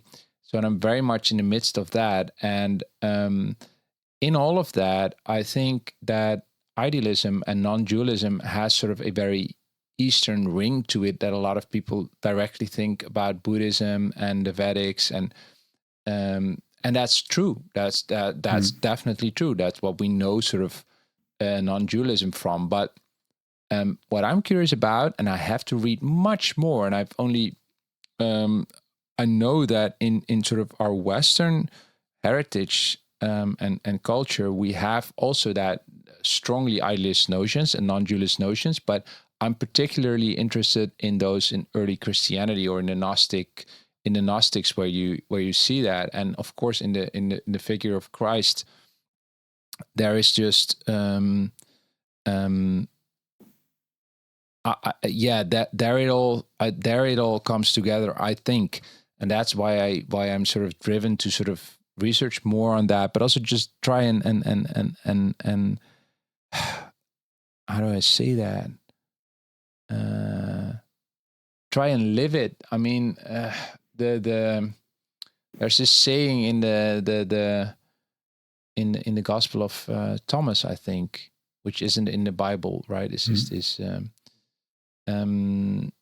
If you would know how to suffer, you wouldn't suffer as much, or something like that. That the suffering of Christ also had to do, of course, with it was his fate, but he knew that he was in this world, but not of this world. Also the saying of Christ, right? And this dance of knowing that, yes, I'm an incarnated being, but I also transcend that. If I can dance between those two positions, I very probably am closest to what the meaning of it all is. That's where I am, and that's what I do truly believe that. it's just difficult. But there are rare moments where I can sense it. This is it. Just don't take life so seriously, and just live it. But and also just don't deny it. Don't deny the tough stuff and the beauty, but also see that it is not sort of fundamental, and you do transcend it. And these psychedelic experiences have given me a glimpse of that it is this dance. Yeah. That's I guess where I am. Yeah. The film's not finished. No, not at Hans all. Busstra The journey continues. your life, for your children. No. But it's good that it's not finished. And I remembered a quote from John, not the gospel, but the letters. John said something like, and I really like it because he has no clue about the future in this text. He says something like, I don't know what we will be like, but we will be similar to Jesus. No? That's kind of his explanation. Back to the topic that we had before an hour, where you said the Bible doesn't tell very much about the future after death. No? I think the same, that there's not really a lot of it in there. But John says the same. He says, I don't know what the future will bring. There's a similarity to the existence of Christ. But whatever. It's interesting that you bring this up, because the whole idea of transcendence, in a sense, is problematic, because I have this sort of deep sense that when you can get to that, this is it, me sitting here with you here now, and that's Ramdas. Yeah? That's what Ramdas taught me, like, be here now. This is it, and that yes, there are other planes of existence and whatever, but it's not that reality is more real there, or that you're going there and this was just sort of an illusion, whatever. No, this is it. And the confusion sort of that I'm just only realizing, and I'm already pretty sort of into idealism, but that sort of, when you're new to idealism, you think, so the material world is not real and it's all just consciousness, and you think that sort of idealism sort of denies matter, right? It denies sort of this microphone here, and materialism sort of just says no, it's real, and then you have difficulty with that. But maybe it's true, but it's so weird that it's all just consciousness and all mind. But now, more deep, more sort of when it sinks in, I'm like, no, materialism has been denying this microphone in a sense, because it says that it's can be summed up by quantities I measure, and then I have it, then I capture it. But the only thing we have is my experience of this black thing in front of me that I see here, and my experience of you. And then to say, that is it, that experiential state is it. And everything from there on gets more fuzzy and slippery, because to say it is there if I don't look, and it's here independent of you and me, that's a lot of assumptions I'm making there. And if I keep it closer to this is it, my experience of it, that's it. And that makes you sort of more humble, but it's more real, and and that's what I'm sort of sensing, and the same you can do with transcendence, right? To think, okay, I'm going to be one with God because I had a psychedelic experience, etc. But to have a practice where you say, no, this is it, and it's all here, it's all contained here right now, with the pure beauty, and it's everything is in it. That to me is just awesome if you can get there, right? And on rare occasions I have those sort of experiences, like, everything's good. It is, right? Yeah. And I know this sounds like mystical or a sense, but I think it has to be something like that. And there's no stories in a sense. There's also the storytelling in a sense stops, right? We're storytellers, but without the stories, just be quiet and just breathe and then be. Yeah, and then you're close to God, I guess. Yeah, that's what I want to say also, not to agree that sometimes the simple things, when I And I think that's because the last years I've studied all these topics like idealism and the connections and theosis and also the Eastern Church, not the Western Church, but the Eastern Church has a little Orthodox Church. Yeah, they have Orthodox Church. Yeah, they have more these aspects of transcendence and theosis, becoming godlike, and all these things that lack here in the Western Church. And I think to dive down into these topics, and also with you talking about it, I really enjoyed it, because sometimes I have a feeling also when I go shopping, and also when I'm now talking to you, that the people around me, I stand there at a supermarket and think about the people around me, and sometimes I think, wow, that's crazy. You are me, kind of. You know what I mean? That's it. Yeah. Yeah. And exactly, it's really strange when we talk now. Yeah. The thought went through my mind some seconds ago. It's like talking to myself, kind of connection. It's really interesting. Yeah, I know the feeling, and it can be sort of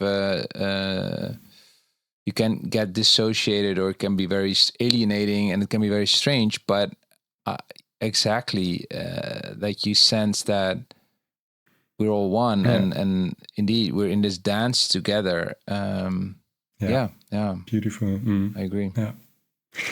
Hans, final question, and I really enjoyed talking to you. Thanks. I hope your viewers enjoy it as well. I hope it also. In English, and I guess.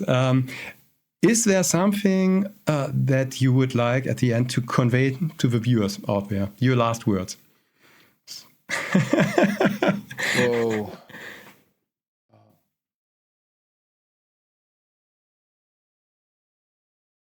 Oh, that's a tough one. No, I wouldn't.